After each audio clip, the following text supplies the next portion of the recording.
So he went up there and they sent him out on a hoppy set.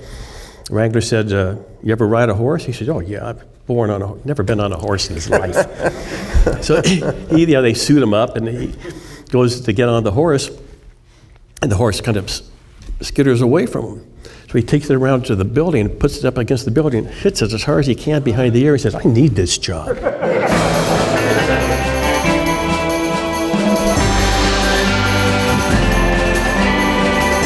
The Duke is still big. He's still popular. It's still amazing. And so is your dad. Your dad had just the phenomenal career, and you'd always read these articles. In fact, you're still reading them about he was so underrated. He was such a fine actor. Look at these classic films. If everybody says he's so underrated, maybe he isn't. I was at my dad's house, and Sir Laurence Olivier came over. He wanted my dad to do Cat on a Hot Tin Roof on a television show that he was producing. And my dad said, Chris, will you just stick around in 10 bar? I said, sure. The doorbell rings, and I say, Mr. Olivier? He said, call me Larry. I said, well, I'm Chris Mitchum, come on in. And I got him the drinks, and I'm sitting at the bar, and they're sitting on the couch and chair by the coffee table. And it was the first time in my life I ever saw my father want to listen to what the other person had to say. He had so much respect for Olivier. And Olivier wanted to hear what my father had to say. And finally my father said, Larry, why do you want me to do this?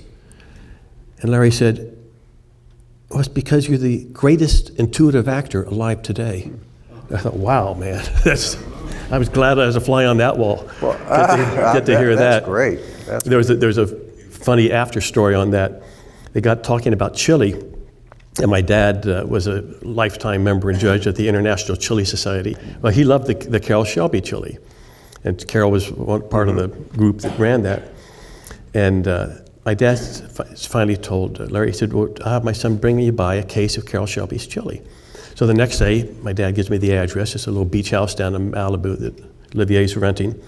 I take the chili and I drive on down. Well, next door, there's a police raid going on. There's like a SWAT team out in front, and there's a helicopter over on the ocean side of the house with a loudspeaker saying, come out with your hands up. So the garage is open, I go in, I knock on the door, and Olivier yells, I have my papers, please. he thought they were busting him.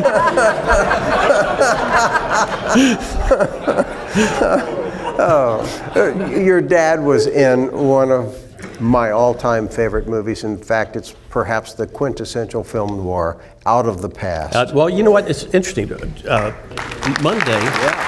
this past Monday, I was in Atlanta, Georgia for TCM. They have a new series called Noir Alley. It shows, I think, at like 10 a.m. on Sundays. And in June, I think it's the first Sunday in June, they're going to be showing Out of the Past. And I had never seen it before, so they asked me to come down and do the intro and everything on it. So I was down in Atlanta doing that.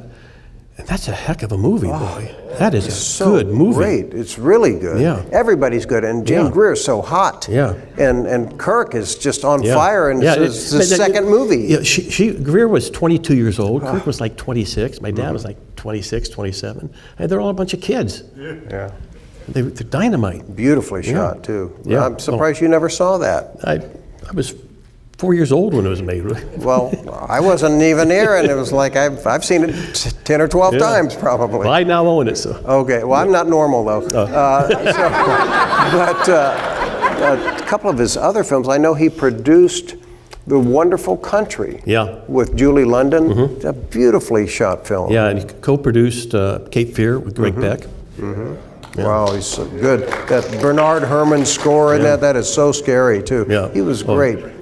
When you were growing up though, did you go on location? Yeah, if it's summertime, we always went on location. But we'd be, like he was shooting a film in Athens, and he got a 52-foot yacht with a 3-man crew, and my brother and I sailed around all the Greek islands for a couple of weeks. Wow. So it wasn't bad. I do remember going to RKO. And I didn't know, I guess I was a little slow as a kid, because I didn't realize my father was an actor. I just thought he went to great places and we had a fun time. I go to RKO and I got to play with the little 5-foot miniature battleships that they remote controlled around the pond, this little 2-foot-high King Kong.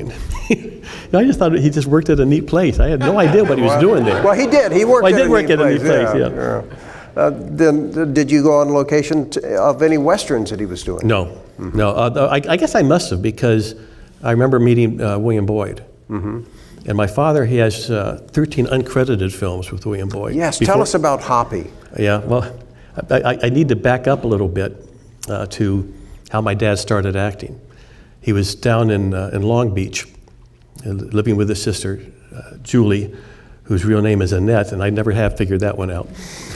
But living with her down there, and she was working at the Long Beach Theater, Playhouse. And she said, they're casting a play, why don't you come down with me? He said, yeah, I've got nothing else to do. He went down. They had folding chairs, and he's sitting there, and she's sitting behind him. And they got up, and they said, okay, who would like to read for the lead?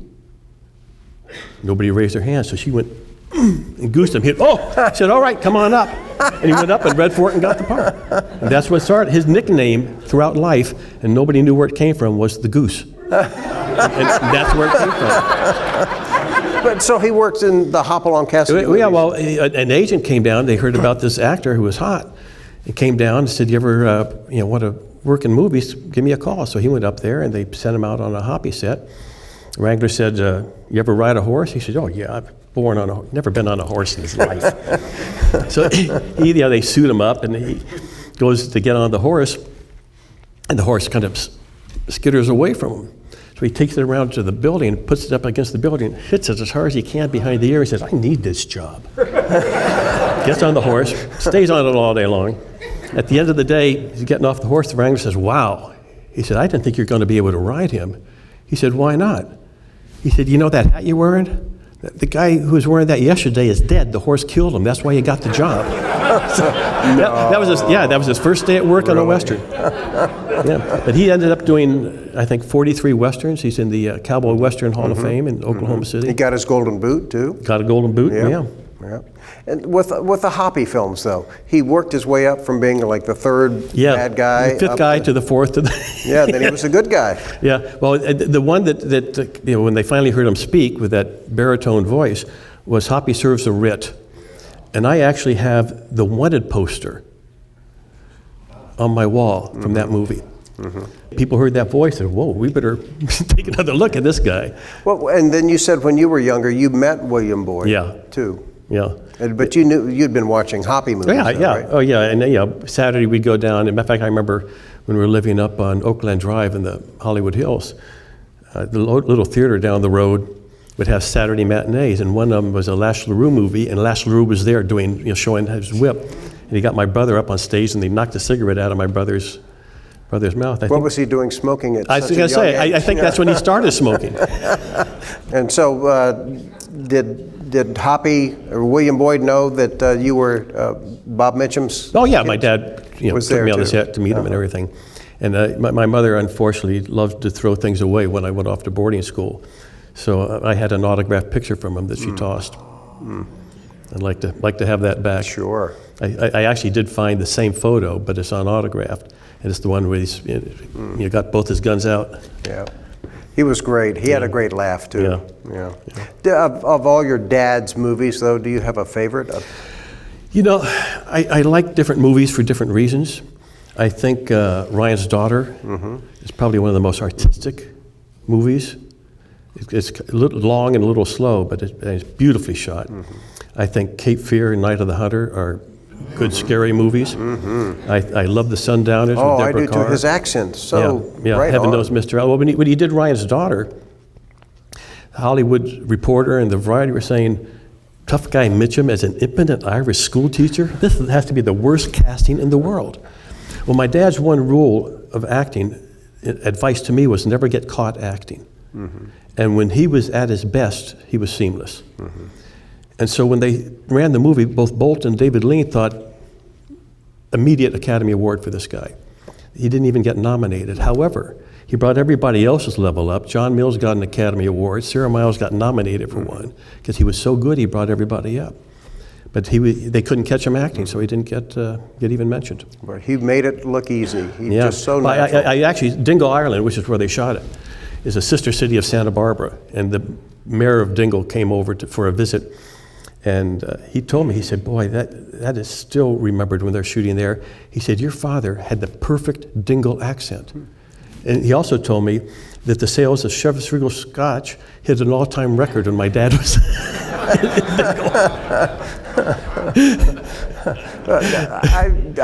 Before you leave, I want to ask a couple questions about your career after the John Wayne Westerns. You went to Europe and starred in a lot of Italian action films. It's interesting.